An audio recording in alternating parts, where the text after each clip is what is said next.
Hello and welcome back to the panel. My name is Liam Minnie Smith and we are coming to you from the 2016 Australasian Championships here in Brisbane. Now I am very honoured to be joined by two rotating panel member guests, the first of which from the Queensland Maroons, Dark Passion. How are you, mate? Good, thank you. How are you enjoying the comp so far? I know you guys have only dropped one or two, I believe. Yep, just one game so far.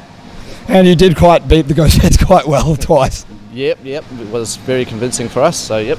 Now, we did have Mad Cans on yesterday, and he was talking about how the pressure is building for you guys since you are last year's undefeated champions.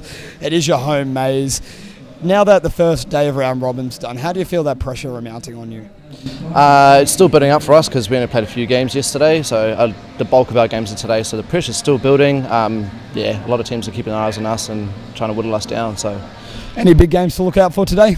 Yep, we've got the Brisbane Wolfpack, who are contenders. We've also got Blue Steel and the WA Sharks today as well. So lots of big games. Ooh, nice and tough. And now, of course, my other guest is the second place winner. I'm very sorry again. Mouldy from the New Zealand Cobras. How are you, mate? Yeah, fine. Now, you guys have also had a very rough draw. Now, you guys actually dropped a few games over the last day and a half. How are you guys feeling that, considering you are tipped to make finals? It's fine. It's just round robin. We're just trying things out at the moment. We're not too worried. As long as we end up in a not too low in Cascade, we'll have some easy games and just hopefully climb for the next rest of the week. Now, the other interesting thing about your team is you actually did book out the most training, tied with Sharks, believe it or not, 28 hours, I believe. Yeah, that's right. Yeah. Now, how do you think that actually helped impact? As you were saying before, there is quite a bit of a difference between the way pre-Nats was played and the way this maze is played. How do you actually think that difference is going? I think pre-nets, everyone was so new to the maze and just a lot of standard 2-3s. We didn't really understand, the pushes or how to farm the maze. Training really, showed how we could do that and also how the bases can really be played properly once you've had some time to evaluate them. Do you feel more offensive or defensive is better in this sort of maze? Because I've noticed there have been a lot of 5 dumps coming out of a few of the teams and they do seem to be increasing as time goes on. I think it really depends on the 3 teams in the maze. It depends who you're playing. At the moment, I think offense might have a bit of an edge. I think as usual when we get to finals, you're going to see a lot of turtles, a lot of 5-man defences. It typically ends that way, unless you're Adelaide and you decide to dump. But they are renowned for that. Now, you guys do both have some interesting games coming up today. Now, we've all had a chance to play a few of the top teams, have a bit of a feel for everyone. Who do you think are the ones to actually watch now that we have played around a bit? Well, obviously my team and the Cobras team, definitely going to be top setters. Blue Steel's doing really well as well, so they're right up there. Wolfpack's played a few upsetting games. They've also dropped a couple of games they probably shouldn't have. And the WA Sharks are definitely ones to look out for. And the Ghost Bears, of course. Yes, and the Ghost Bears, of course. They've got a wickedly high average score compared to everybody else. So 58, not to brag. What about you? Any teams that you've actually struggled against over the first round robin? Haven't played Sharks yet, trained with them. They're looking good. Wolfpack, we played them quite a few times now. Definitely looking out for them.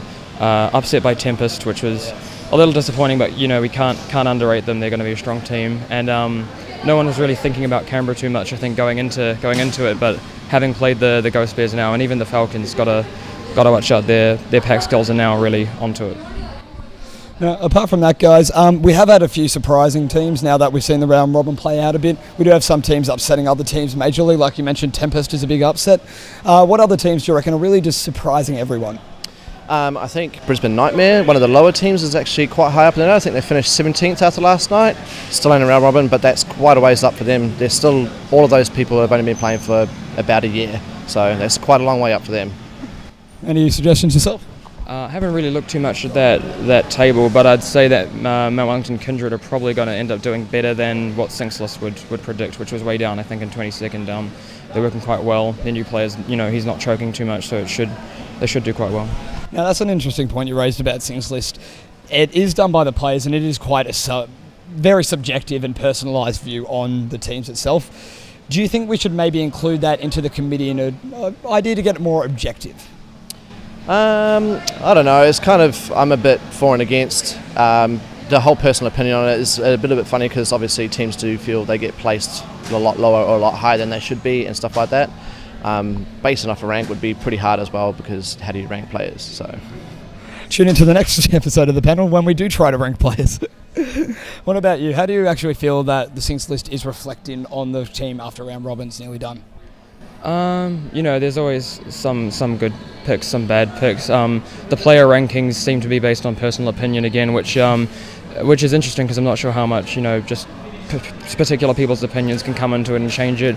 If you want to, I think Sinkless needs to be kept as like a personal kind of fun thing. If you want to officially rank players, we need a better system than we have now with GRC, the way we play the tournaments with cascades. If you're a good player on a bad team, you're going to come out AAA, and that happened to some very lower ranked, what I would consider a lower ranked player. They came out as AAAs at the end of last tournament. If you can adjust for the teams that you're playing, maybe you could have a proper ranking, but again, we will be discussing the player rankings more next episode on the panel. But for now, we do have introduction of new event juniors, which does say that the Australasian Championships is open to change. Now, there has been a lot of talk about introducing a team elimination comp. Now, how would you guys go about that? What would you kick out? What would you replace? Do you think it should be a separate competition? Quite possibly a separate competition. Probably a little bit harder because a lot of people have already taken time off of work for nationals and stuff like that. I think the question was put out there last year, maybe stopping Lord of the Rings and putting in team elimination could be a way to go. But I think there's still quite a lot of people that actually enjoy Lord of the Rings as well. So it's a hard question to answer. If you were to remove an event for team elimination, if you would even do so, what would you kick out? Triples. Yeah. I'm not a huge fan of triples. I'd rather have a set format like the Elim, which is quite interesting, than a rotating format each year, which can be good or not so good. Last year's format was good. There were mechanical issues with the packs. The year before that with the targets, not for everyone. Now, do you reckon if we did give birth to a new event in the team elimination form, would that end up with teams being more specialised and maybe not focusing so much on the blue ribbon team event, but instead then turning over to the team elimination? It's quite possible. A lot of teams could end up just setting up for team elimination and not even worrying about the main event. I don't think there's many teams here that would do that currently, but could certainly bring light to maybe some new teams. Any thoughts? Yeah, I agree, but it would definitely take some time. For now, all the teams here, I think, would really just go out for the team competition, the main comp. Makes sense. Thank you guys very much again for joining us on the panel. Thank you again to my two panel guests for the day for saying yes, it is a very hard thing to do. Thank you guys very much, and we'll see you tomorrow.